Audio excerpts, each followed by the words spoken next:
Welcome to Commander's Daily, everybody. Bob Matthews here with you. It's your one-stop shop for everything going on with the Burgundy and Gold. Hit that like and subscribe button so you don't miss a day of it.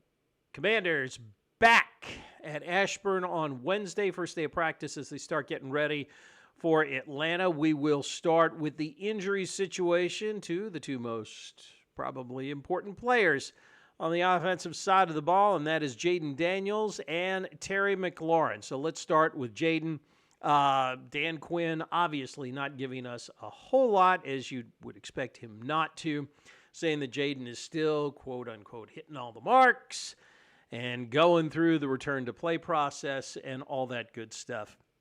But one thing happened today, or yesterday rather, that I thought was important that might show you that they're leaning towards playing him this week, and that's that Jaden actually took the slot for the starting quarterback meeting with reporters. You know, again, they do it up at the podium and the media room and all that. Last week, you might remember, it was Marcus Mariota. This week, again, it was Jaden back there, and he does seem very, very anxious to play. Now, obviously, you would expect that from a starting quarterback that's the face of the franchise, and, you know, again, that's the job of the medical team and the coaches to save the player from themselves. But Jaden did not look like he was real happy having to answer questions about the injury and if he's going to play and all that good stuff. So I think he is definitely ready to get back in the lineup. But again, I don't think there needs to be a rush on this. You know, Marcus Mariota showed last week perfectly capable of taking the wheel for a few weeks, and you don't want to risk,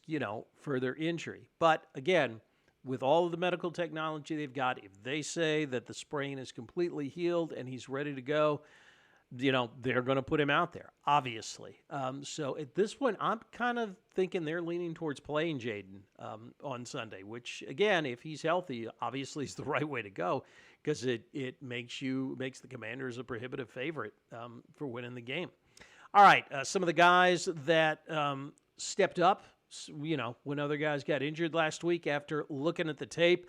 I want to mention a couple of them. First one, shout out to Jeremy Reeves. Revo, we all know, has been a huge standout on special teams ever since he came into the league, made a Pro Bowl a couple of years ago and everything, but did a really good job playing for Will Harris there in the secondary when he had to come in.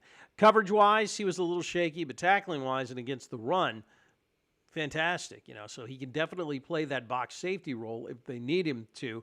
And again, I think, if you what I saw of him on tape, I think his coverage looked okay. You can't get too caught up in the PFF grades. I know we sound like we're talking out of both sides of our mouth on that one, but because then we'll go and we'll quote PFF grades, but.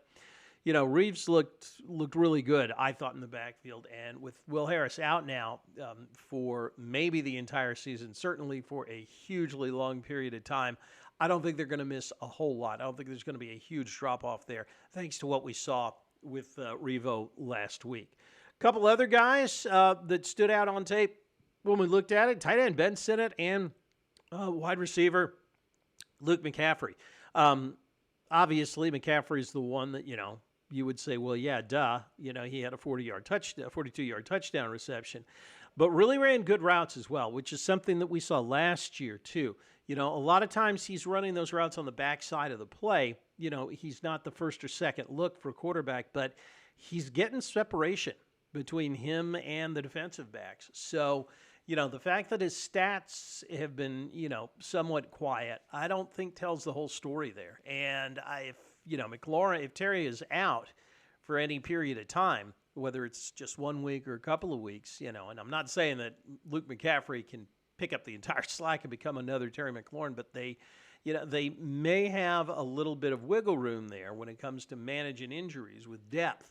I think that judging by what we've seen on tape, I think McCaffrey, can pick up at least some of the slack if both McLaurin and, Noah Brown are out. Noah Brown's got, that hamstring injury. We don't know how that's going to shake out. As well, Ben Sinnott, who started for John Bates, looked really, really good. I know he only caught one pass, but he was a beast in the run game and the blocking game. Really, really well. I think it was one of the reasons Max Crosby was kept, relatively speaking, pretty quiet. Crosby wasn't a game wrecker in there, and a lot of that was Sennett helping Josh Connerly Jr. Blocking. Did really, really well on that, and I think the catches will come the more time he's given. Right now, obviously with Zach Ertz once again playing as well as he did, you only need Sennett to be a tight end too. Tight end twos don't have to catch that many balls. But good to see him, really contribute in the blocking game. And finally, we got to go with a first look at the Falcons. So did a little bit of study on them today. What I can tell you is that the Commanders' running game is going to get a test this week. I do not think it's going to be quite as prolific as it was against the Raiders. If it is, then they've really got something there. But I think that one of the ways the Commanders are going to be able to get points is by throwing the ball. And maybe that's yet another reason why you want Jaden back in the starting lineup. Falcons have not looked good this year against the pass, and I think there are some real advantages there. There are also going to be some advantages for Washington's defense on the takeaway. From the takeaway standpoint. Carolina got him a defensive touchdown last week, helped put the game away, and as good as the Commanders have played defensively this year, especially in the run game, I think that the defense is going to have a shot at turnovers, and the threat of Bijan Robinson does not scare me as much now from a Commander's defensive standpoint as it did maybe a few weeks ago. So look for him to turn up the passing game this week, I think, and look for him to hopefully do a pretty good job, or at least a better job than they did last year against the bell cow back down there in Atlanta. All right, that's going to do it for us. Don't forget, hit the like and subscribe button and drop a comment. Our question of the day: what do you think are the keys to a win against the Falcons? Let us know. We'll talk about it tomorrow. Remember, like the wise man once said, if you're out on your bike tonight, as always, do wear white.